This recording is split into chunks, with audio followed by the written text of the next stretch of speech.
Our next speaker is with Western Digital. He's Chief Technology Officer of the Platform Business Unit there, Barrett Edwards. His responsibilities include defining the technical roadmap and strategy of storage platform products, building partner relations, and solution development activities. Previously, he held development positions and product planning responsibilities at SanDisk and Fusion IO for PCIe storage products, as well as software-defined network appliances. He earned his bachelor's and master's of science degrees in electrical and computer engineering, and also a master's in business administration from Brigham Young University. Speaking today on the topic of advancing composable infrastructure with NVMe over Fabric. Please welcome Barrett Edwards.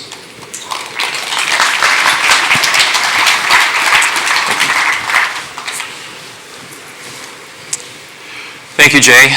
Good afternoon, everyone. So today I'm going to talk about interfaces.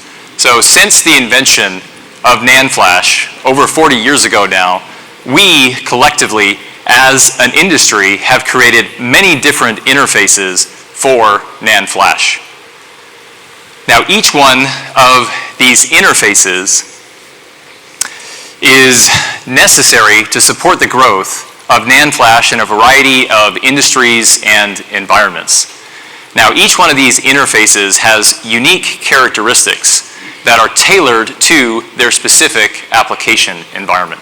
So, for example, in the component space, we have multiple protocols. We have ONFI and toggle mode that have evolved over time with faster interfaces and increasingly complex command sets. In the embedded space, we have also multiple protocols. We have eMMC and UFS that have allowed flash to grow increasingly common in our daily lives in areas such as automotive, connected home, or even our mobile devices. In the memory card space, we started off with the compact flash card around 30 years ago with its parallel interface.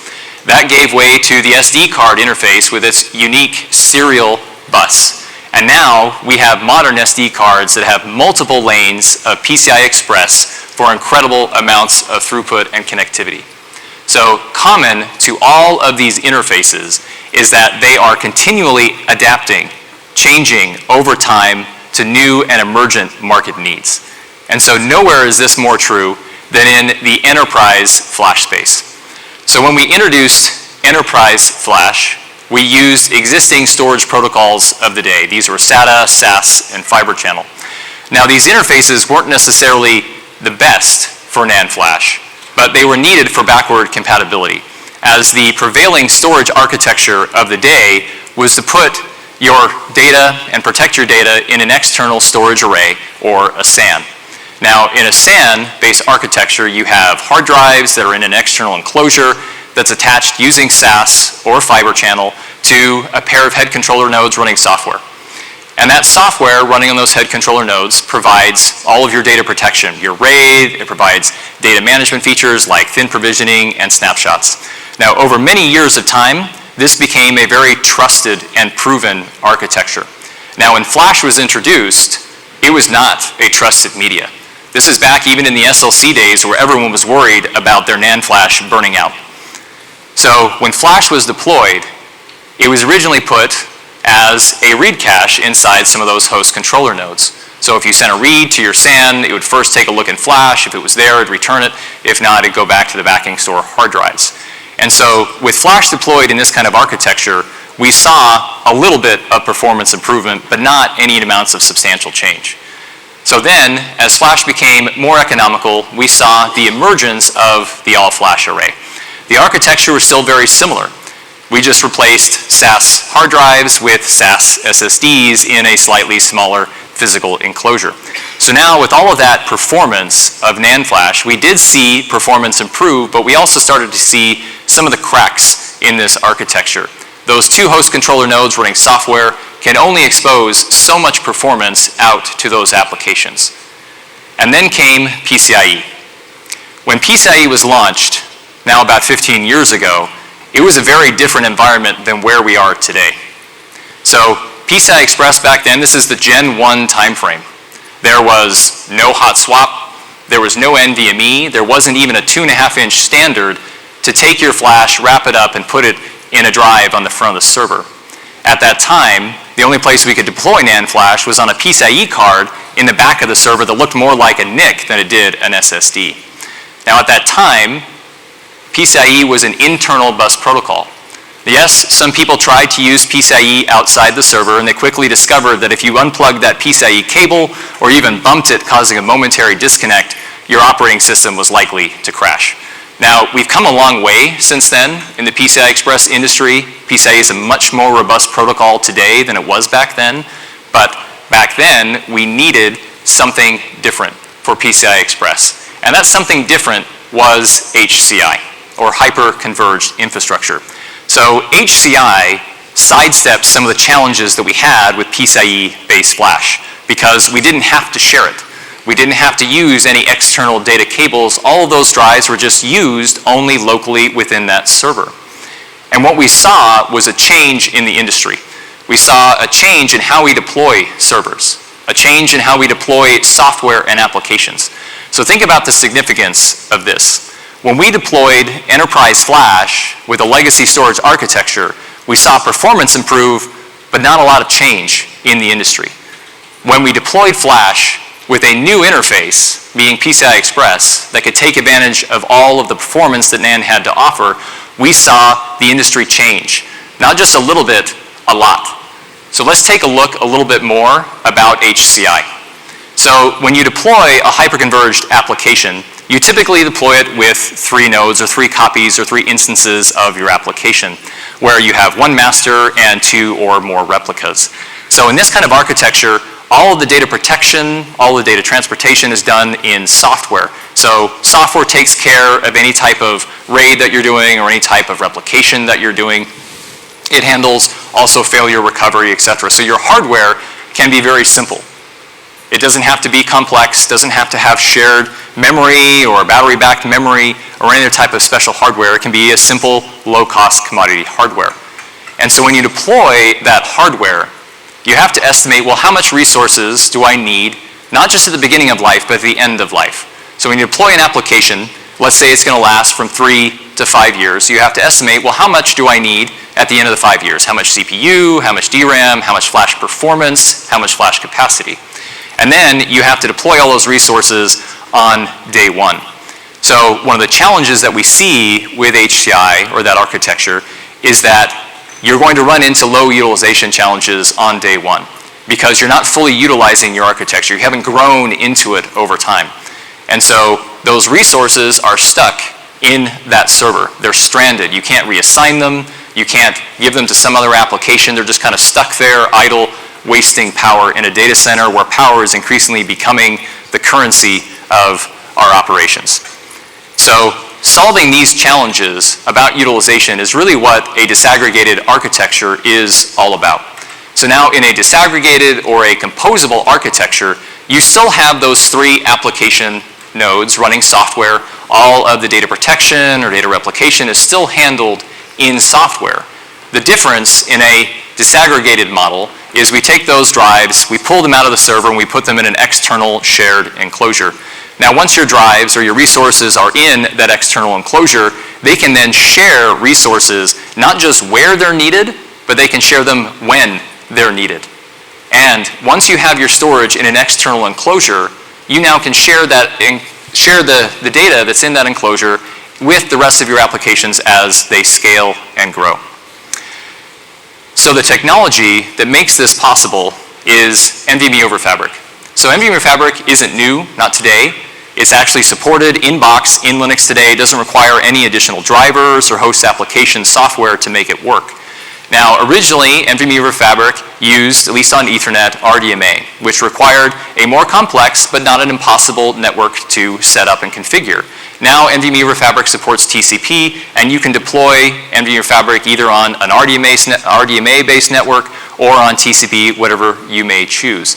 Now, Western Digital is focusing on the bottom half of this diagram in enabling the industry by providing Ethernet-based enclosures for PCIe-based flash. We do this through the use of some in-house silicon that we developed called RapidFlex. This is an NVMe over Fabric bridge. This is not a DPU. There's no CPUs in the data path with firmware you have to program. There's no DRAM on the chip itself either. It is really just a bridge that converts from Ethernet to PCIe. This is more similar to a dongle, maybe of the past, that we used to use that converted from SATA to SAS or from SATA to fiber channel. So we provide or enable this as silicon or as an adapter or as an enclosure to support anyone in the industry. So to understand where an NVMe over Fabric bridge fits in the topology of a disaggregated infrastructure, we'll first take a look at how we have done disaggregated infrastructure in the past. So in the past, we used SAS to disaggregate our drives from our servers. So in a SAS model, we have a server on the left with your CPUs, and you have a target enclosure on the right with all of your drives. They could be SAS SSDs or SAS-based hard drives. It really doesn't matter. So to connect your CPU to your drives, you need two pieces of silicon. In the host, you need what's called a host bus adapter, or an HBA, that effectively receives commands over PCI Express and sends them out over SAS cables to your target enclosure. On the target side, you have what's called a SAS expander that receives commands over SAS links to the host, and it fans out with many SAS lanes to the drives on the right. So we can connect and share those SSDs or hard drives with a few servers. Not very many, because SAS was a point-to-point protocol. So now rolling forward to NVMe, we still have a server with your CPUs on the left, and we now have an enclosure with those NVMe SSDs on the right. So to connect your CPU to those drives still takes two pieces of silicon. And they look very similar to what we've had in the SAS model in the past. In the server, we have an NVMe over Fabric bridge that receives commands over PCIe, same as SAS, but then sends them out over an Ethernet cable instead.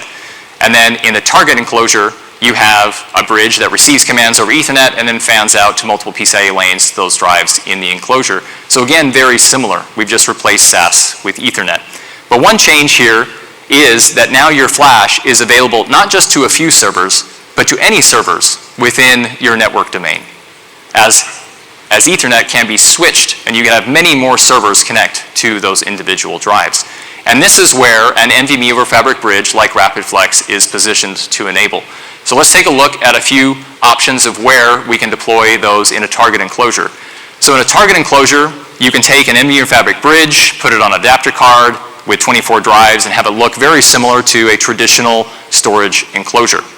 Now, a bridge, since it's not a DPU, it's much lower power, it's much smaller as far as silicon real estate, so it's small enough to be put on an interposer where you can take an NVMe SSD, like a regular single port drive, and insert it into that interposer, and now you have a dual port Ethernet-based SSD.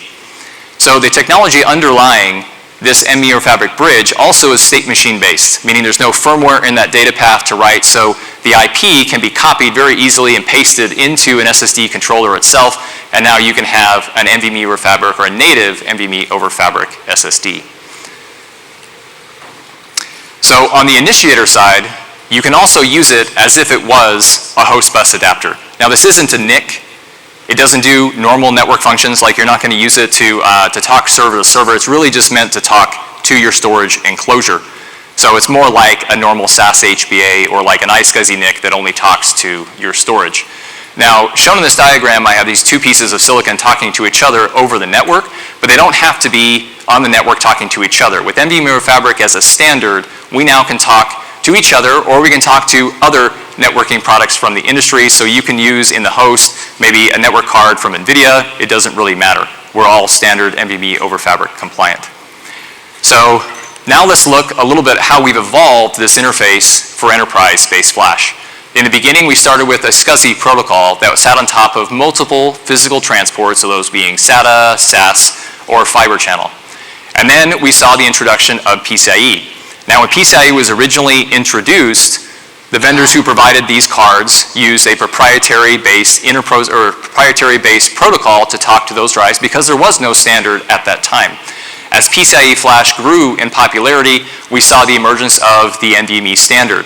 And now, as NVMe has continued to grow in popularity, we have seen it expand onto multiple other physical protocols, such as Ethernet. So looking back at the history of enterprise flash, we've seen and gone through multiple protocol transitions. We've also gone through multiple physical layer transitions to bring us to where we are today. So now for the remainder of my talk, I want to talk about 3 industry trends that we're seeing in the market today that are exerting a gravitational pull of flash towards Ethernet. Now the first one I want to talk about is containers. So for stateless containers, which are very popular in our industry today, are a great way to deploy an application where you wrap it up in one bundle and you can deploy it pretty much anywhere. It's stateless, doesn't use any local resources, it accesses all it needs over the network. And they're very fluid. They can move from server to server, they can spin up one, many in infrastructure, which makes them very common for cloud-based application deployments. So as stateless containers have become more and more popular, we have seen now the emergence of stateful containers. Now stateful containers are a little bit different. They're heavyweight, meaning like they use storage. So these are like databases, they're object storage applications. They use the local storage of that enclosure for their data. They don't reach out to the network for that data. And so once you deploy a stateful container on a server that uses local resources, it's kind of stuck there. It's lost its fluid motion. It can't really move, you can't spin up many of them because it has to stay where its data resides. So now with NVMe over Fabric, we can take those drives out of the server, put them in an external enclosure, and now those stateful containers that are still accessing NVMe-based storage, now they can behave and move a lot more like stateless containers. We can continue to use the management tools that we have grown to use today. These are like Kubernetes to manage stateful containers in addition to managing all of our stateless containers. So now the other 2 industry trends that I want to talk about today are CXL and QLC. So to understand how these impact NAND flash, we're first going to have to take a look at our trusty memory pyramid that we've seen many times at our show here today. So we traditionally will show this in this model where each one of these layers is nice and even, but you have a non-uniform time scale on that right side. So to understand where we're talking today, we have to look at it more like this with a log time scale. And this helps to expose the gaps that exist in this memory pyramid, where we have CPUs on the top with their locally attached DRAM, we have flash in the middle, and then we have hard drives down toward the bottom. So CXL is a very popular technology in our industry today. It's getting a lot of attention. Now, one of the first use cases that we're seeing with CXL is to attach DRAM to a running server, or be able to remove DRAM from a running server. And so what that's going to do to the memory pyramid is now we're going to have multiple layers for DRAM in the memory pyramid, where you have CPU attached DRAM at the top with the best latency.